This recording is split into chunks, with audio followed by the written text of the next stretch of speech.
أعوذ بالله من الشيطان الرجيم. فقال الذين لا يرجون لقاءنا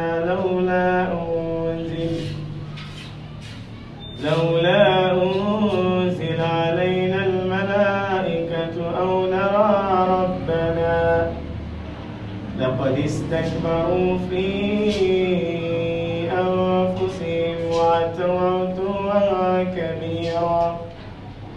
يوم يرون الملائكة لا بشرى يومئذ للمجرمين ويقولون حجرا محجورا. وقدمنا إلى ما عملوا من عمل